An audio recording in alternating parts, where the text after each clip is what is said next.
Hello everyone, welcome to this video. और इस video में हम देखने वाले हैं फंडामेंटल राइट्स से रिगार्डिंग पीवाईक्यू यानी प्रीवियस ईयर क्वेश्चंस जो फंडामेंटल राइट्स पे पूछे गए हैं उनको हम देखने वाले हैं। मैंने basically UPSC, state PCS, SSC, CDS, NDA, railway इन सब एग्जाम्स में जो क्वेश्चंस फंडामेंटल राइट से रिगार्डिंग पूछे गए हैं उनको इंक्लूड किया है। और ये पीवाईक्यूज ऑन फंडामेंटल राइट के ऊपर पार्ट 1 होने जा रहा है। मैं अपनी कोशिश करूंगा कि जितना ज़्यादा हो सके उतना मैं आप तक क्वेश्चन जो है वो ला पाऊँ। बेसिक लेवल से लेके यूपीएससी के लेवल तक हम क्वेश्चंस को देखेंगे यहाँ पे। ठीक है, तो चलिए स्टार्ट करते हैं आज का वीडियो। सो क्वेश्चन नंबर 1, ये क्वेश्चन 2017 के अंदर यूपीएससी प्रीलिम्स में पूछा गया है पेपर 1 में। ओके, क्वेश्चन नंबर 86 सेट ए।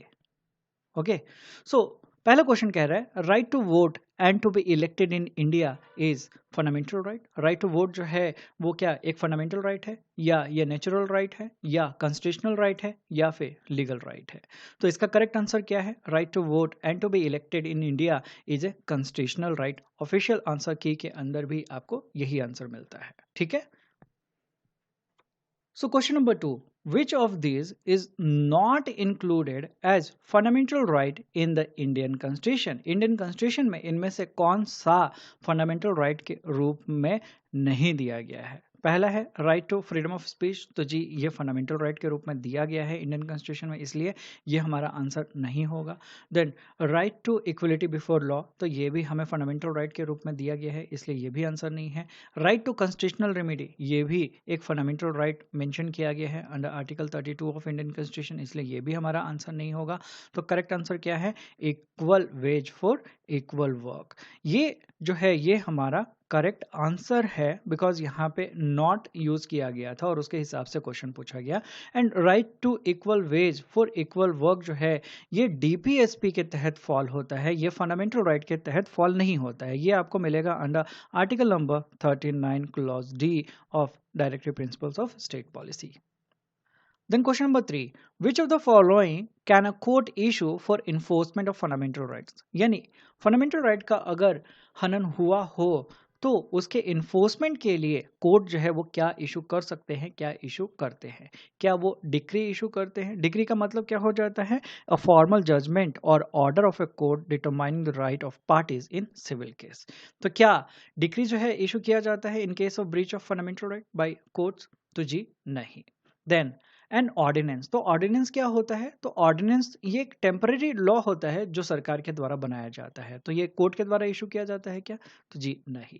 देन थर्ड ऑप्शन आता है रिट एंड फोर्थ ऑप्शन आता है नोटिफिकेशन। तो नोटिफिकेशन का मतलब क्या हो जाता है? नोटिफिकेशन का मतलब हो जाता है कोई ऑफिशियल पब्लिक अनाउंसमेंट जो गवर्नमेंट डिसीजन को नोटिफाई करता है। ठीक है, तो इसका करेक्ट आंसर क्या है? करेक्ट आंसर है ऑप्शन सी रिट। रिट मतलब क्या हो जाता है? Written command. तो in case of breach of fundamental right court जो है वो रिट इशू करते हैं। ठीक है, question number 4, point out which from the following is not a right enumerated in the constitution of India but has been articulated by the Supreme Court to be a fundamental right. यानी दिए हुए options में से हमें बताना है कि वो कौन सा राइट है जो इंडियन कॉन्स्टिट्यूशन में मेंशन नहीं किया गया है स्पेसिफिक तरीके से, बट सुप्रीम कोर्ट ने इसे आर्टिकुलेट किया है और इसे फंडामेंटल राइट के रूप में मेंशन किया गया है। ठीक है, तो पहला ऑप्शन है right to privacy. Then second है इक्वलिटी बिफोर लॉ। तो इक्वलिटी बिफोर लॉ जो है ये अपने कॉन्स्टिट्यूशन में लिखा गया है, दिया गया है। देन एबोलिशन ऑफ अनटचेबिलिटी, ये भी आर्टिकल नंबर 17 में आपको मिल जाता है। देन राइट ऑफ एसोसिएशन और यूनियन, ये भी आपको फंडामेंटल राइट को रूप में दिया गया है कॉन्स्टिट्यूशन में। बट राइट टू प्राइवेसी जो है ये सुप्रीम कोर्ट के द्वारा जजमेंट में बताया गया है कि article number 21 right to life and personal liberty के तहत ही राइट टू प्राइवेसी जो है वो एक फंडामेंटल राइट है। तो करेक्ट आंसर जो है वो क्या हो गया? Option A, right to privacy. Then question number 5, which of the following writ or orders of the High Court or Supreme Court is brought to get an order of an authority squashed, यानी किसी authority ने कुछ order जो है वो पास कर दिया, यानी फाइनल जजमेंट जो है यहाँ पे दे दिया गया है। तो उस जजमेंट को नलीफाई करने के लिए, स्क्वैश करने के लिए कौन सा रिट जो है सुप्रीम कोर्ट या फिर हाई कोर्ट के द्वारा इशू किया जाता है? पहला ऑप्शन कह रहा है मैंडमस, दूसरा सर्टियोररी, तीसरा क्यू वारेंटो एंड चौथा हेबस कार्पस। तो इसका सही आंसर क्या है?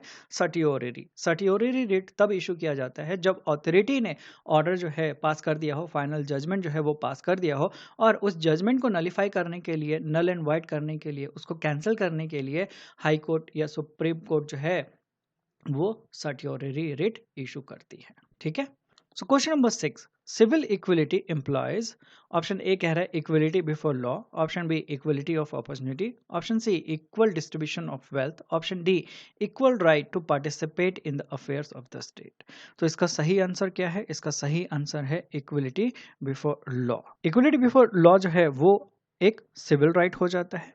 देन पार्टिसिपेशन इन गवर्नमेंट जो है वो क्या हो जाता है? वो एक पॉलिटिकल राइट हो जाता है। Than equal distribution of wealth जो है ये कौन सा राइट हो जाता है? तो ये इकोनॉमिक इक्वलिटी की बात करता है। एंड इक्वलिटी ऑफ अपॉर्चुनिटी जो है वो क्या बात करता है? वो इक्वल चांस ऑफ एम्प्लॉयमेंट की बात करता है। ठीक है, तो इसलिए करेक्ट आंसर क्या है?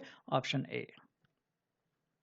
Then question number 7, who considered the right to constitutional remedies as the heart and soul of the Indian Constitution? तो इसका करेक्ट आंसर क्या है? Doctor Bhimrao Ambedkar. Then question number 8, which of the following is a bulwark of personal freedom?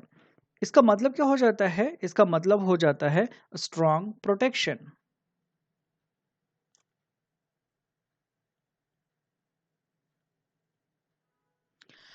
ठीक है, मतलब personal freedom को वो कौन सा ऑप्शन है जो स्ट्रॉन्ग प्रोटेक्शन प्रोवाइड करता है?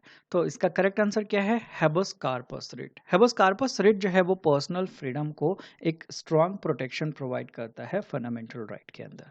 Then question number 9, right to property was removed from the list of fundamental rights during the rule of, यानी राइट टू प्रॉपर्टी जो है वो फंडामेंटल राइट की कैटेगरी से जब हटाया गया था उस समय सरकार किसकी थी? क्या इंदिरा गांधी गवर्नमेंट थी, या मोरारजी देसाई गवर्नमेंट थी, या नरसिम्हा राव गवर्नमेंट थी, या वाजपेयी गवर्नमेंट थी? तो इसका करेक्ट आंसर क्या है? मोरारजी देसाई गवर्नमेंट थी। ये हम बात कर रहे हैं 1978 की, जब 44th कॉन्स्टिट्यूशनल अमेंडमेंट एक्ट हुआ था। ठीक है। Then question number 10, political right does not include which of the following? यानी दिए हुए ऑप्शंस में से वो कौन सा ऑप्शन है जो पॉलिटिकल राइट के अंदर इंक्लूड नहीं होता है? Right to vote, right to life, right to contest in election, right to lodge complain with executive bodies of the government. तो इसका करेक्ट आंसर क्या है? Right to life. ये आपको आर्टिकल नंबर 21 के तहत फंडामेंटल राइट के रूप में दिया गया है। बाकी जो यहाँ पे 3 ऑप्शंस हैं वो पॉलिटिकल राइट्स की बात करते हैं। ठीक है। Then question number 11, which of the following rights is not guaranteed by the Constitution of India at present as fundamental right? यानी नीचे हमें कुछ rights दिए गए हैं, हमें बताना है कि वो कौन सा right है जो at present fundamental right के रूप में नहीं consider किया जाता है by Constitution of India। पहला ऑप्शन कह रहा है right to equality, तो ये fundamental right है। Then right to freedom, ये भी fundamental right है। Then right to property, तो जी हाँ ये हमारा करेक्ट आंसर है। राइट टू प्रॉपर्टी जो है वो फंडामेंटल राइट के रूप में नहीं एग्जिस्ट करता है एट प्रेजेंट, ये लीगल राइट है अभी के टाइम पे under article number 300A of Indian constitution. Then fourth जो ऑप्शन कह रहा था राइट अगेंस्ट एक्सप्लॉइटेशन, तो ये भी हमारा फंडामेंटल राइट है। तो करेक्ट आंसर क्या है? Option C. Then question number 12, who is the guardian of the fundamental rights enumerated in the Indian Constitution? तो करेक्ट आंसर क्या है? Supreme court of India. Supreme court of India जो है वो प्रोटेक्टर एंड गारंटर हो जाता है, guardian हो जाता है फंडामेंटल राइट्स का, because of article number 32 of Indian constitution. Then question number 13, which part of the Indian Constitution deals with fundamental rights? तो बहुत ही स्ट्रेट फॉरवर्ड क्वेश्चन है, बहुत ही simple. Part 3 of Indian constitution जो है वो फंडामेंटल राइट से डील करता है।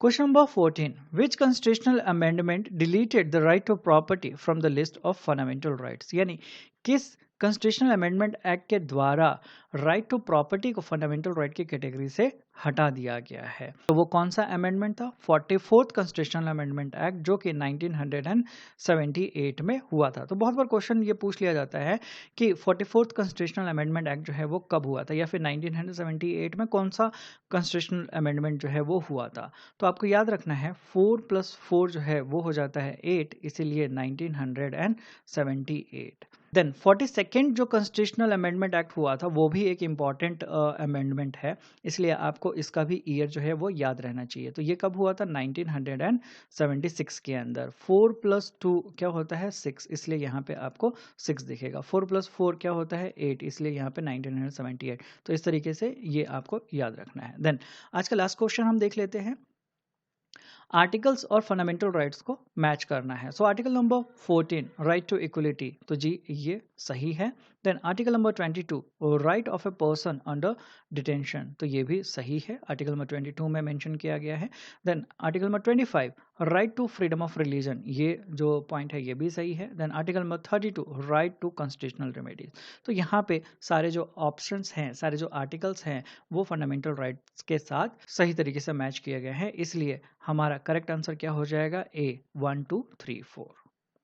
सो आज की वीडियो में इतना ही रखते हैं। मैं फंडामेंटल राइट्स के ऊपर और क्वेश्चंस लेके आपके सामने प्रस्तुत होता रहूँगा, और मैं आपसे रिक्वेस्ट करूँगा कि अगर आपको वीडियो अच्छा लगा हो तो प्लीज़ वीडियो को लाइक कर दीजिएगा, वीडियो को शेयर कर दीजिएगा। अगर कुछ डाउट्स रह गए हों तो आप कमेंट करके पूछ सकते हैं, या फिर इंस्टाग्राम पे आप मुझसे कनेक्ट करके पूछ सकते हैं। चैनल को आपने अभी तक सब्सक्राइब नहीं किया है तो प्लीज़ सब्सक्राइब कर लीजिएगा and hit the bell icon to get the latest notification. तो मिलता हूँ मैं अगले वीडियो में। Till then take care, bye bye, thank you, जय हिंद।